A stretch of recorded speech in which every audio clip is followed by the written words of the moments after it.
여러분, 우리가 인생을 살아가다 보면 우리를 힘들게 하는 많은 문제들이 많이 있습니다. 그런데 그 중에 우리의 마음을 어렵게 하고 무겁게 하는 것은 과연 무엇일까요? 그것은 아무래도 관계가 아닐까 생각하게 됩니다. 가족 간에 풀리지 않는 오해, 또 직장 동료와의 미묘한 긴장, 이웃과의 소통 부재, 또 심지어는 교회 안에서도 보이지 않는 벽까지 마치 눈앞에 거대한 산이 막고 있는 것 같은 느낌을 우리가 들 때가 참 많이 있습니다. 그 산을 넘어가고 싶지만 너무 높아 그 넘어갈 엄두조차 내지 못할 때가 얼마나 많이 있습니까? 우리는 스스로 힘으로 그 산을 넘으려 노력하지만 번번이 실패할 때가 더 많이 있음을 깨닫게 됩니다. 하나님께서는 우리를 부르셔서 다른 세상에 살게 하지 않으시고 바로 이 땅에서 살게 하셨습니다. 이 땅에서 살아간다는 것은 다른 대상들과 관계하며 산다라는 의미입니다. 그래서 살면서 제일 행복한 것도 관계일 것이고 제일 힘들고 어려운 것도 관계입니다. 어쩌면 모든 것들이 관계를 통해서 형성되고 관계를 통해서 살아가기 때문입니다. 어려운 관계를 풀어가고 싶지만 그것이 참 어려운 것을 우리는 느끼게 됩니다. 우리가 살면서 제일 어려운 것은 결국 관계이며 결코 피할 수 없는 것도 관계입니다. 한기 물속은 알아도 사람 속은 모른다라는 말이 있습니다. 겉으로는 참 밝고 긍정적으로 보이지만 그의 속마음에는 어떠한 생각을 품고 있는지를 우리가 알 수 없기 때문입니다.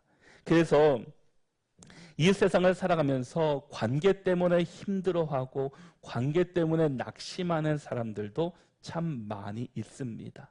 일이 힘들고 어려운 것이 아니라 관계가 어렵기 때문에 또 멀어지게 되고 또 그만두는 경우들도 참 많이 있습니다. 그렇다면 성경은 과연 그 관계에 대해서 뭐라고 말씀하십니까? 우리가 생각하는 관계는 세 가지입니다. 나와의 관계, 이웃과의 관계, 세상과의 관계입니다. 그런데 성경은 한 가지의 관계가 더 있다라고 말씀합니다. 그 관계는 바로 하나님과의 관계입니다. 하나님과의 관계가 올바로 설 때 그 나와의 관계, 이웃과의 관계, 세상과의 관계가 올바르게 설 수 있기 때문입니다. 그런데 우리는 우리의 방식과 우리의 방법대로 그 관계를 풀어가려고 하기 때문에 오히려 풀리는 것이 아니라 더 복잡하게 되는 경우들이 참 많이 있습니다. 오늘 우리가 함께 읽은 말씀은 우리가 넘어야 할 그 산 가운데 관계의 산에 대해서 말씀하고 있습니다.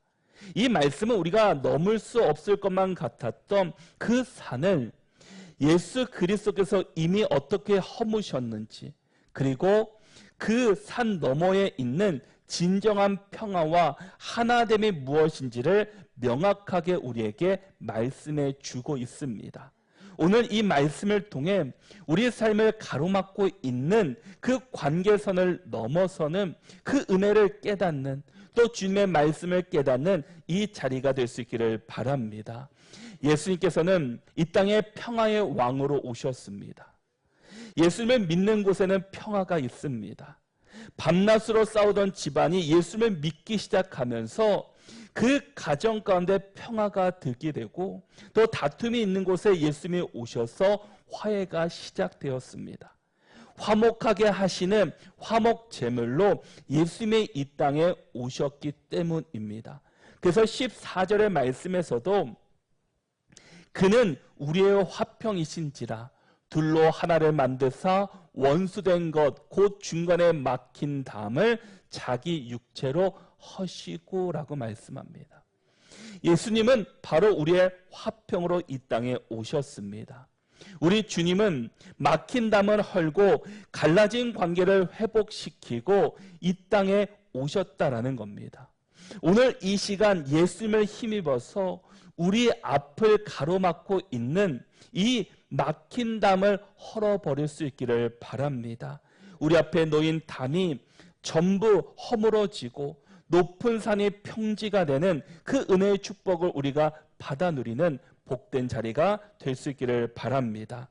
그러면 가장 먼저 우리가 넘어야 할 산은 바로 하나님과의 관계입니다. 모든 깨어진 관계의 근원은 바로 하나님과의 단절에서 시작했다라고 말씀하고 있습니다. 그래서 12절은 우리가 하나님을 만나기 전에 우리의 모습이 어떠했는지, 우리의 과거의 모습이 무엇인지를 우리에게 먼저 말씀합니다. 우리 12절의 말씀을 같이 한번 읽어보도록 하겠습니다. 함께 읽겠습니다. 그때 너희는 그리스도 밖에 있었고 그리스도 나라 밖의 사람이라. 약속의 언약들에 대하여는 외인이요 세상에서 소망이 없고 하나님도 없는 자이더니. 아멘. 이 말씀처럼 우리는 죄로 인해 하나님과 멀어진 자들이었습니다. 하나님을 알지도 못했고 그분의 약속을 속하지도 않았고 소망 없이, 하나님 없이 살았던 자들이었습니다. 왜냐? 그 이유를 이사야 59장 1절과 2절에서는 이렇게 말씀합니다. 여호와의 손이 짧아 구원하지 못하심도 아니요 귀가 둔하여 듣지 못하심도 아니라 오직 너희 죄악이 너희와 너희 하나님 사이를 갈라놓았고 너희 죄가 그의 얼굴을 가리워서 너희에게서 듣지 않으시게 함이니라 말씀합니다. 무엇 때문입니까? 바로 오직 우리의 죄악 때문에 하나님과 우리 사이가 갈라졌습니다. 여호와의 손이 짧아서도 아니고 구원하지 못하심도 아니고 귀가 둔하여서 듣지 못하신 것이 아니라 바로 우리의 죄 문제로 인해서 하나님과 우리의 사이가 단절되고 갈라졌습니다. 바로 이 죄의 담이 가로막고 있는 한 우리의 인생은 아무것도 열릴 수가 없습니다. 하나님과 연결되지 않았는데 하늘의 문이 어떻게 열릴 수 있겠습니까? 시온의 대로가 어떻게 열릴 수 있겠습니까? 하나님의 말씀을 듣긴 듣지만, 하나님의 말씀이 우리에게 전파되지만 그 말씀을 어떻게 온전히 우리가 누릴 수 있겠습니까? 우리의 길이 되시고 생명이 되시는 그 우리의 하나님이신 그분과의 관계가 단절되어 있는데 어떻게 그것들이 열릴 수 있겠습니까? 하나님과 나 사이에 여전히 막힌 담이 있다면 하늘의 문이 열리지 않을 것이고 하늘의 문이 막히면 인생의 문도 열리지 않을 겁니다. 하나님의 문이 닫혀 있다면 내모로 아무리 열심히 살아본들 하나님의 돌보심과 인도하심을 우리가 경험할 수 없게 됩니다. 하나님과 나 사이에 아무런 담이 없어야 하늘의 문이 바로 열리는 법입니다. 그런데 이 막힌 담을 어떻게 허물 수 있습니까? 사람의 힘으로는 결코 허물 수 있는 것이 아닙니다. 인간의 선행으로, 노력으로, 지식과 지혜로 이 막힌 담을 헐 수 있겠습니까? 아니, 많은 사람들이 그렇게 헐기 위해서 수고했고 노력했습니다. 열심히 살았고 열심히 노력했고 열심히 새로운 것들을 발견했습니다. 그러나 결코 그것들이 우리 앞에 있는 막힌 담을 헐 수 있지 못했습니다. 이 담은 무엇으로 할 수 있습니까? 바로 십자가에 달려 죽으셔서 인간의 죄를 대속하신 예수 그리스도 앞에 나갈 때, 예수 그리스도를 만날 때 그 막혀있던 담이 완전히 허물어지게 됩니다. 그분만이 하나님과 우리 사이에 단절된 그 사이를 다시금 연결해 주시는 분이십니다. 우리 스스로는 하나님 앞에 나갈 수 없지만 바로 우리 예수 그리스도께서 중보자가 되어서 우리가 하나님 앞에 나갈 수 있도록 인도해 주십니다. 바로 하나님과 우리 사이를 화목하게 하실 수 있는 유일한 분은 바로 예수 그리스도입니다.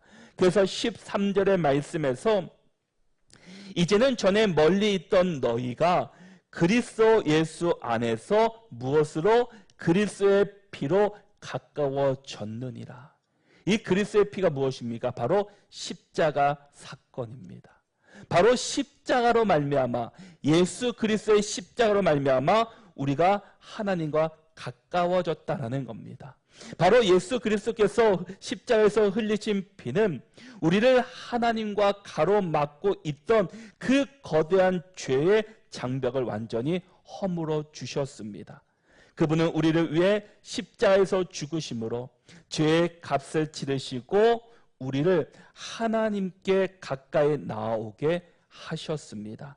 그래서 16절 말씀에서도 또 십자가로 이 둘을 한 몸으로 하나님과 화목하게 하려 하심이라. 원수된 것을 십자가로 소멸하시고 말씀합니다. 여러분의 인생에서 가장 급하고 중요한 일은 바로 나와 하나님 사이로 가로막혀 있는 담을 허물어 하나님과의 관계를 회복하는 겁니다. 그것이 우리가 먼저 해야 될 일입니다. 다른 사람과의 관계를 회복하고 세상과의 이웃과의 관계가 우선순위가 아니라 하나님과의 관계가 회복될 때 다른 관계들이 하나하나씩 회복되기 때문입니다.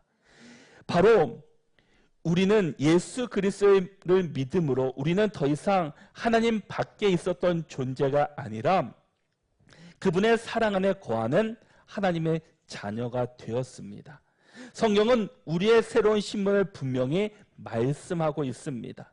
갈라디아서 4장 7절의 말씀에서 그러므로 내가 이후로는 종이 아니요 아들이니 아들이면 하나님으로 말미암아 유업을 받을 자니라.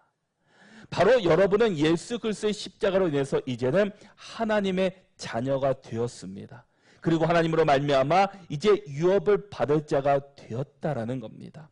여러분들이 무엇을 잘했기 때문에, 여러분이 능력이 많기 때문에, 신앙을 오랜 동안 교회를 다녔기 때문에, 지식과 지혜가 풍부하기 때문에 주어진 것이 아니라 예수 그리스도의 십자가를 믿음으로, 예수 그리스도를 믿음으로 여러분들은 하나님의 자녀가 되었습니다. 여러분의 신분이 죄의 종이 아니라 하나님의 자녀가 되었다라는 겁니다. 그렇기 때문에 하나님이 우리에게 베풀어 주신 그 놀라운 유업들을 받을 자격이 되었습니다. 바로 그것이 우리에게 주어진 특별한 특권입니다. 그러기에 우리가 하나님과의 관계가 단절되면 그 주님께서 주시는 놀라운 은혜들을 받을 수 없게 됩니다. 이것은 여러분의 자녀들에게도 마찬가지입니다. 자녀들이 부모에게 얼마나 잘합니까? 잘해서 여러분들이 재워주고 삼시세끼를 다 챙겨줍니까? 때때마다 뭐 먹고 싶다면 사주고 뭐가 갖고 싶다면 사주는 것이 여러분들에게 부모에게 너무나 말을 잘 듣고 정말 엄마가 손을 안 댈 수 있도록 청소를 깨끗하게 하고 빨래도 하고 설거지를 했기 때문에 주는 부모는 없습니다. 자녀를 보면은 참 부끄럽고 연약할 때가 있습니다. 자녀가 이제 커야지 아 내가 그랬구나라는 것을 깨닫게 됩니다. 부모는 자녀가 뭘 잘해서 베푸는 것이 아니라 그냥 내 자녀이기 때문에 베풀어 주었습니다. 하나님도 우리가 무언가 특별하고 무언가 드렸기 때문에 여러분들을 하나님의 자녀로 삼아주신 것이 아니라 우리는 하나님의 은혜로 예수 그리스도의 십자가의 은혜로 예수님을 고백하고 믿었을 뿐인데 하나님께서는 놀라운 유업을 우리에게 허락해 주셨다라는 겁니다. 여러분이 정말 하나님과의 관계가 단절되면 그 모든 것들이 끊어지게 됩니다. 우리에게 가장 우선순위는 늘 매일의 삶 속에서 하나님과의 나와의 관계가 잘 연결되어 있는지를 우리는 잘 돌아보아야 합니다. 그것이 끊어지는 순간 모든 것이 끊어지기 때문입니다. 두 번째는 바로 하나님과의 관계가 회복되면 두 번째로 놀라운 변화가 일어나는데 바로 나 자신과의 관계가 새롭게 정립된다라는 겁니다. 하나님을 알지 못하는 자들은 내가 열심히 살았고 열심히 뛰었고 열심히 그것들을 해결해 보려고 달려간 자들입니다. 그런데 이제는 하나님을 연결하고 하나님을 만난 자들은 어떻게 됩니까? 이제는 내 힘으로 살지 않아도 된다라고 우리 주님께서 우리에게 말씀하고 있습니다. 우리는 하나님과 단절되었을 때 자기 자신에 대해서도 온전히 이해하지 못했습니다. 우리는 죄의 노예로 세상의 가치관에 갇혀 끊임없이 자신을 미워하고 자책하며 열등감에 시달리는 존재였습니다. 그러나 예수 그리스도의 십자가로 우리의 신분이 새롭게 되었고 주님께서는 우리에게 새로운 길을 열어주셨습니다. 어떤 한 사람이 있었습니다. 그는 어린 시절부터 늘 이런 말을 들었습니다. 너는 쓸모없어. 너는 항상 그 모양 그 꼴이야 라는 말을 들으면서 자랐다라고 합니다. 그 말들은 그의 마음속에 깊이 박혀 평생 그를 괴롭혔습니다. 그는 끊임없이 더 많은 것을 성취하려 애썼지만 그 어떤 성공도 자신을 향한 깊은 미움과 열등감을 채울 수 없었습니다. 그러나 그가 예수님을 인격적으로 만나고 또 성경을 통해 하나님이 너를 사랑하신다. 너는 내 자녀다라는 그 사실을 깨달았을 때 그의 내면은 이제 흔들리기 시작합니다. 그는 더 이상 세상의 잣대로 자신을 평가하지 않고 하나님의 눈으로 자신을 바라보게 되었다라는 겁니다. 여러분들은 예수 그리스도로 인해서 여러분의 정체성이 변화되었습니다. 이제는 우리 혼자 살지 않아도 됩니다. 내가 실패할 수도 있습니다. 좌절할 수도 있습니다. 내가 원하는 꿈으로 달려가지 않을 수도 있습니다. 내가 원하는 학교에 진학하지 못할 수도 있습니다.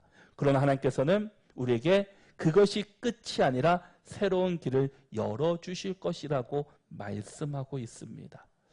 여러분, 우리가 어찌 보면은 지금까지 학교를 졸업하고 대학을 나오신 분들을 보면은 자신이 전공한 것을 가지고 평생을 살아가는 사람은 극히 드뭅니다. 저도 마찬가지입니다. 저는 공대를 나왔습니다. 기계공학을 전공했습니다. 그러나 지금 전혀 다른 목사를 하고 있습니다. 그런 일들을 하는 사람은 참 많이 있습니다. 하나님께서는 우리에게 이 길이 끝이 아니라 새로운 길을 열어주셨다라고 말씀하고 있다라는 겁니다.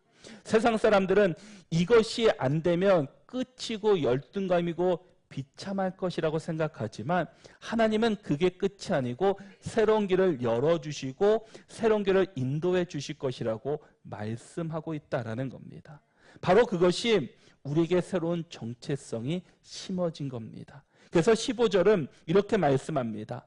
둘로 한 세 사람을 지어 화평하게 하시고, 여기서 한 세 사람은 유대인과 이 이방인이 하나가 된 것을 의미하지만 더 나아가서는 그리스도 안에서 우리 각자가 완전히 새로운 존재로 재창조되었음을 의미하고 있습니다. 이제 우리는 이 죄라는 굴레에서 벗어나 하나님의 자녀가 되었습니다. 예수께서 그 피 흘리신 그 고귀한 존재가 우리가 되었다라는 겁니다. 성경은 우리의 새 신분에 대해서 이렇게 말씀하고 있습니다. 이 원죄가 들어옴으로 말미암아 하나님께서 지으신 형상이 완전히 훼손되었습니다. 이것을 우리는 전적 타락이라고 이야기합니다. 망가져 수리가 불가능한 물건처럼 전적으로 타락해 회복할 수 없는 우리였으나 예수 그리스도의 십자가의 대속을 주셔서 하나님의 새로운 형상으로 우리를 다시금 만들어 주셨습니다. 바로 고린도후서 5장 17절의 말씀에서 그런즉 누구든지 그리스도 안에 있으면 새로운 피조물이라. 이전 것은 지나갔으니 보라 새 것이 되었도다. 하나님께서 예수님의 보혈로 새로 빚으셔서 옛사람은 파기시키시고 완전한 새로운 존재가 되었습니다. 예전에 우리가 누구였고 어떤 과거와 상처가 있었는지 몰라도 예수님을 믿는 순간 옛사람은 죽고 새롭게 빚어진 새 사람으로 우리를 다시금 만들어 주셨습니다. 마귀가 속삭이는 과거의 이야기에 우리는 속지 말고 옛사람의 껍데기는 쳐다보지도 말고 이 과거의 못난 부분이 상처와 이 열등감으로 자리 잡고 여러분을 압도하려고 할지라도 우리는 위축되지 말아야 합니다. 여러분의 옛사람은 십자가 위에서 그리스도 예수의 십자가로 인해 함께 죽었기 때문입니다. 그래서 에베소서 4장 23절과 24절에서 오직 너희의 심령이 새롭게 되어 하나님을 따라 의와 진리의 거룩함으로 지으심을 받은 새 사람을 입으라 라고 말씀합니다. 여러분이 예수님을 믿음으로 말미암아 새 사람이 되었습니다. 새 사람으로 우리는 살아가야 합니다. 우리는 더 이상 이 과거의 옛사람에 매여 사는 자가 되지 말아야 합니다. 예수 그리스도의 십자가로 우리가 새로운 사람이 되었기 때문입니다. 그런데 내가 아직도 더러운 죄와 상처, 이 과거의 상처를 다시 받아낸다면 어떻게 되겠습니까? 로마서 6장 2절에서 우리에게 분명히 말씀하고 있습니다. 그럴 수 없느니라. 죄에 대하여 죽은 우리가 어찌 그 가운데 더 살리요. 우리가 새롭게 되었는데 어떻게 다시금 그 자리로 돌아갈 수 있느냐? 다시금 살 수 없다라는 겁니다. 우리는 죄에 대하여 죽은 사람들입니다. 그러기에 더 이상 죄 가운데 머물러 있지 말아야 합니다. 마귀의 시선을 따라 살지 말고 하나님의 시선을 따라 살아가야 합니다. 마귀가 속삭이는 그 말에 귀 기울인 자가 아니라 하나님의 말씀에 귀 기울이시고 하나님의 말씀의 순종으로 살아가는 우리 모두가 될 수 있기를 바랍니다. 우리는 더 이상 세상의 잣대로 우리를 평가하고 미워할 필요가 없습니다.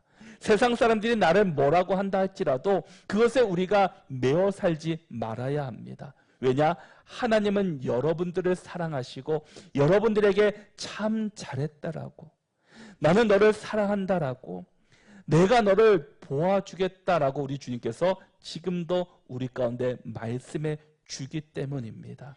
그러기에 나를 사랑하시고 그 누구보다 존귀하게 여기신다는 사실을 깨닫고 비로소 자기 자신을 사랑하고 존중할 수 있는 저와 여러분들이 될 수 있기를 바랍니다. 자신에 대한 미움과 절망은 사라지고 그리스도 안에서 주어진 이 새로운 정체성을 가지고 하나님의 자녀의 정체성을 가지고 살아가는 우리 모두가 될 수 있기를 바랍니다. 그러면 하나님과의 관계가 회복되고 자신과의 관계가 정립되면 이제는 자연스럽게 이 타인과 세상과의 관계도 회복되게 됩니다. 그리스도와 함께 십자가에 못 박혔다라는 이 사도 바울의 말은 진정으로 구원받았다면 십자가를 지고 살아가야 함을 의미합니다. 우리도 우리에게 그 예수님께서 자기 십자가를 지고 따르라라고 말씀하셨습니다. 마태복음 16장 24절의 말씀을 보면은 예수께서 제자들에게 이르시되 누구든지 나를 따라오려거든 자기를 부인하고 자기의 십자가를 지고 나를 따를 것이니라 라고 말씀합니다. 예수님도 그 예수님의 십자가를 지시고 예수님을 따르는 우리도 우리의 십자가를 져야 한다라는 겁니다. 우리의 십자가는 내가 싫어하는 사람을 매달기 위한 것이 아니라 남을 살리기 위해서 내가 달리고 내가 짊어져야 할 십자가다라는 겁니다. 여러분들의 지금 주변에 내가 생각하기에 내 주변에 정말 내가 싫어하고 내가 가까이 하기 싫은 사람들이 때로는 생각나게 됩니다. 어쩌면 그 사람들이 우리가 짊어야 될 십자가입니다. 그 십자가를 지고 골고다 언덕을 올라가서 그 십자가에 달릴 때 비로소 구원의 역사가 나타나게 됩니다. 예수님께서 십자가를 지지 않으시고 죽지 않으셨다면 우리는 구원받을 수 없는 존재가 되었을 겁니다. 우리의 죄의 문제가 해결되지 못했을 겁니다. 그런데 예수님의 그 십자가로 말미암아 우리가 새 생명을 입었고 새로운 존재로 변화되었습니다. 그러기에 우리에게 주어진 우리가 짊어야 될 십자가가 무엇인지를 기억하며 그 십자가를 지고 믿음으로 그 길을 걸어갈 수 있기를 바랍니다. 그래서 14절의 말씀에서도 그는 우리의 화평이신지라 둘로 하나를 만드사 원수된 것 곧 중간에 막힌 담을 자기 육체로 하시고. 예수님께서는 당시 유대인과 이방인 사이로 가로막혔던 모든 적대감을 십자가로 허무셨습니다. 그분은 우리 시대에 여전히 존재하는 이 수많은 막힌 담들을 허무셨습니다. 빈부의 차이, 정치의 이념, 출신 지역, 세대 간의 생각 차이, 우리는 모르지만 십자가 안에서 우리는 한 형제 자매가 되었습니다. 교회만큼 차별이 없는 곳이 어디 있습니까? 세상의 모든 것은 차별이 있습니다. 그리고 각자마다 모이는 성격들이 있습니다. 그러나 교회만큼은 모든 사람들이 함께 하게 됩니다. 나이의 차이도 없고 학력의 차이도 없고 또 직업의 차이도 없고 모든 것이 하나가 되는 곳이 교회입니다. 왜 그렇겠습니까? 예수 그리스도의 십자가로 말미암아 우리를 하나로 만들어 주셨기 때문입니다. 그래서 우리는 한 형제여 한 자매가 되었습니다. 그래서 내 옆에 앉아 있는 성도들은 더 이상 나와 무관한 사람이 아니다라는 겁니다. 우리는 모두 예수 그리스도의 피로 구원받은 한 가족이 되었습니다. 여러분 주변에 있는 여러분들의 가족을 한번 보시기 바랍니다. 얼마나 아름답고 얼마나 멋지십니까? 주변에는 그 여러분의 가족과 함께 믿음으로 그 길을 걸어가시고 믿음으로 그 길을 살아내는 우리 모두가 될 수 있기를 바랍니다. 하나님과 화목하게 된 사람은 타인과도 화목하게 됩니다. 하나님과의 관계가 회복된 사람은 자신을 존귀하게 여기고 자신을 새 사람이 된 것을 인정하고 기억한다면 타인도 다른 눈으로 보게 될 것입니다. 자신을 사랑하게 된 사람은 타인도 사랑하게 됩니다. 우리가 서로를 향한 사랑과 용서, 섬김의 마음을 가질 때 이 교회라는 공동체는 십자가로 하나 된 진정한 한 새 사람이 될 것입니다. 그러기에 우리는 우리 삶 속에서 과연 어떻게 이 말씀을 잘 적용할 것인가? 우리가 생각하면 첫 번째는 이 적극적으로 경청하고 이해하려는 노력이 필요합니다. 다른 사람의 그 문제를 볼 때 적극적으로 그 사람의 말을 경청해야 합니다. 관계의 많은 문제는 오해해서 시작하게 됩니다. 상대방의 말을 끝까지 듣고 그들의 입장에서 생각해 보려 할 때 비로소 막힌 담이 허물어지게 됩니다. 균열이 일어나게 됩니다. 작은 균열이지만 그 균열이 계속될 때 그 담은 무너지게 될 것입니다. 내 생각만 옳다는 고집을 내려놓고 이 상대방의 다름을 인정하는 것이 중요합니다. 두 번째는 용서의 삶을 실천해야 한다는 겁니다.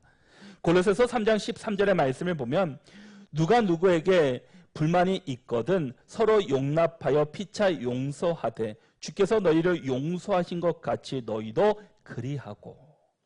우리는 모두 연약하고 실수하고 상처가 많은 사람들입니다.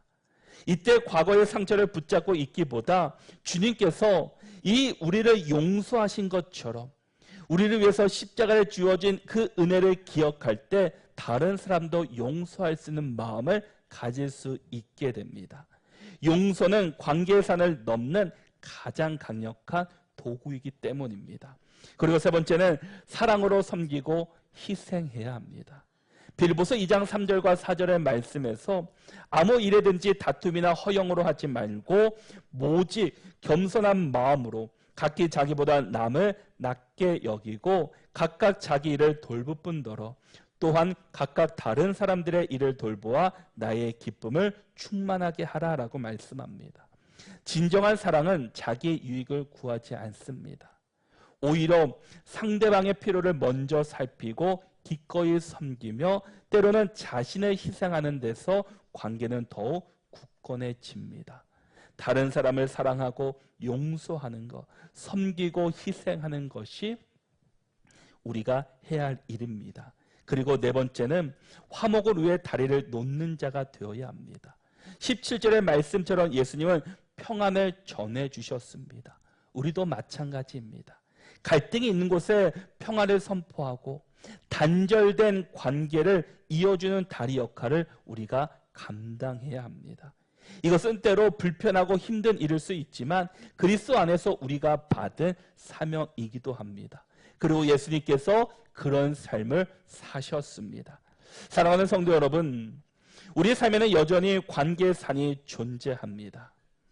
그러나 우리는 기억해야 합니다. 우리는 이미 그 산을 넘을 수 있는 튼튼한 다리 예수 그리스도의 십자가를 지고 있습니다. 예수 그리스도의 십자가로 인해서 우리의 모든 것이 하나님께서는 허물어 주셨습니다. 그분의 십자가는 우리를 하나님과 화목하게 했고 자신을 사랑하게 했고 서로를 한 새 사람으로 묶어 주셨습니다. 이제 우리는 과거의 절망에 머물러 있는 것이 아니라 십자가의 은혜를 붙잡고 이 평화의 성상에서 서로를 사랑하고 섬기는 삶을 살아가야 합니다. 교회는 바로 그 십자가로 인해 하나가 된 공동체입니다.